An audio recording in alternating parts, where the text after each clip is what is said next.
ഇത്രയും കാലം കുടിച്ചു പറ്റിച്ച ഓൾഡ് മങ്ക് ഒന്നും ഒറിജിനൽ അല്ല, 100% വ്യാജനാണ്.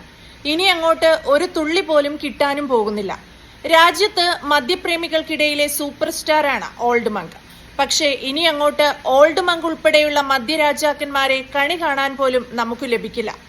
1954 മുതൽ 2026 വരെ നീണ്ട 72 വർഷം ഇന്ത്യയിൽ മദ്യരാജാവായി വിലസാൻ ഓൾഡ് മങ്കിന് കഴിഞ്ഞിട്ടുണ്ട്. ഓരോ മദ്യത്തിനും തനതായ രുചിയും മണവുമുണ്ട്. ഇത് ലഭിക്കുന്നത് സ്വാഭാവികമായ ചേരുവകളിലൂടെയും ഫെർമെന്റേഷൻ, ഡിസ്റ്റിലേഷൻ, മെച്യൂറേഷൻ തുടങ്ങിയ പരമ്പരാഗത നിർമ്മാണ രീതികളിലൂടെയുമാണ്. ഉദാഹരണത്തിന് റമ്മിന് കരിമ്പിൻ ചണ്ടിയിൽ നിന്നുള്ള സ്വാഭാവിക രുചിയും വിസ്കിക്ക് ധാന്യങ്ങളിൽ നിന്നുള്ള രുചിയുമാണ് ലഭിക്കേണ്ടത്. എന്നാൽ ഇവിടെ അങ്ങനെയല്ല.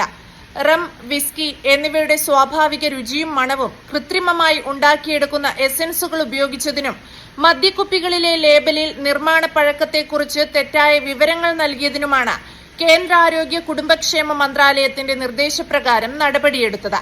അതായത് പൂർണ്ണ നിരോധനം. ഓൾഡ് മങ്ക് റമ്മിന്റെ ചില വകഭേദങ്ങൾ നിർമ്മിക്കുന്ന കമ്പനിയടക്കം നടപടികൾ നേരിടും. ചില കമ്പനികൾ സ്വാഭാവിക മണം ഒട്ടുമില്ലാത്ത ന്യൂട്രൽ ആൽക്കഹോൾ മാത്രം അടിസ്ഥാനമാക്കി നിർമ്മിച്ച ശേഷമാണ് പുറത്തുനിന്നുള്ള കൃത്രിമ എസൻസുകൾ ചേർത്ത് റമ്മിന്റെയും വിസ്കിയുടെയും തനത് രുചി ഉണ്ടാക്കിയെടുക്കുന്നത് എന്ന് കണ്ടെത്തി. ഇത് റെഗുലേറ്ററി ലംഘനമാണ്. ഇത്തരം ഉൽപ്പന്നങ്ങളുടെ ലേബലിന് മുന്നിൽ റം ഫ്ലേവേർഡ് സ്പിരിറ്റ് എന്നോ വിസ്കി ഫ്ലേവേർഡ് സ്പിരിറ്റ് എന്നോ വ്യക്തമായി രേഖപ്പെടുത്തണം എന്നാണ് 2020 ഭക്ഷ്യസുരക്ഷാ മാനദണ്ഡ നിയമത്തിൽ പറയുന്നത്. വിവിധ നിർമ്മാതാക്കളിൽ നിന്ന് ശേഖരിച്ച സാമ്പിളുകൾ ലബോറട്ടറി പരിശോധനയ്ക്ക് വിധേയമാക്കിയപ്പോഴാണ് കൃത്രിമ എസൻസുകളുടെ സാന്നിധ്യം കണ്ടെത്തിയത്.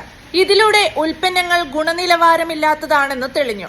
ഇങ്ങനെ കൃത്രിമമായി നിർമ്മിച്ചവയിൽ ഫ്ലേവേർഡ് എന്നോ പ്രീമിക്സ് എന്നോ വ്യക്തമാക്കാതിരിക്കുന്നത് ഉപഭോക്താക്കളെ തെറ്റിദ്ധരിപ്പിക്കുന്നതിന് തുല്യമാണ്. ഇതിനു പുറമെ ഓൾഡ് മങ്ക് XXX റമ്മിന്റെ ഒരു വകഭേദത്തിൽ 7 years old ബ്ലെൻഡഡ്, അതായത് 7 വർഷം പഴക്കമുള്ളത് എന്ന് രേഖപ്പെടുത്തിയത് തെറ്റിദ്ധരിപ്പിക്കുന്നതാണെന്നും കണ്ടെത്തി. ഈ മദ്യത്തിന്റെ ഭൂരിഭാഗവും നിർമ്മിച്ചിരിക്കുന്നത് പഴക്കം ചെന്നിട്ടില്ലാത്ത ന്യൂട്രൽ സ്പിരിറ്റ് കൊണ്ടാണ്. 5% താഴെ മാത്രമാണ് പഴക്കമുള്ള റം ഇതിൽ ചേർത്തത്. ഇത്തരത്തിൽ ബ്ലെൻഡ് ചെയ്തു വരുന്ന മദ്യത്തിന്റെ പഴക്കം തീരുമാനിക്കേണ്ടത് അതിൽ ചേർത്ത ഏറ്റവും കുറഞ്ഞ പഴക്കമുള്ള സ്പിരിറ്റിന്റെ അടിസ്ഥാനത്തിലായിരിക്കണം. കമ്പനികളുടെ കൈവശമുള്ള നിലവിലെ മദ്യശേഖരം വിറ്റഴിക്കാൻ അനുമതിയുണ്ട്. എന്നാൽ ഇനി വരുന്ന പുതിയ ഉൽപ്പന്നങ്ങളിൽ കൃത്രിമ എസൻസുകളോ റം അല്ലെങ്കിൽ വിസ്കി ഫ്ലേവറുകളോ യാതൊരു കാരണവശാലും ചേർക്കരുതെന്ന് നിർമ്മാതാക്കൾക്ക് കർശന നിർദ്ദേശം നൽകിയിട്ടുണ്ട്. രാജ്യത്തെ ജനപ്രിയ മദ്യ ബ്രാൻഡുകളായ Old Monk, Antiquity Blue, Royal Challenge, Black Pepper Deluxe എന്നിവയ്ക്കും നിരോധനമുണ്ട്.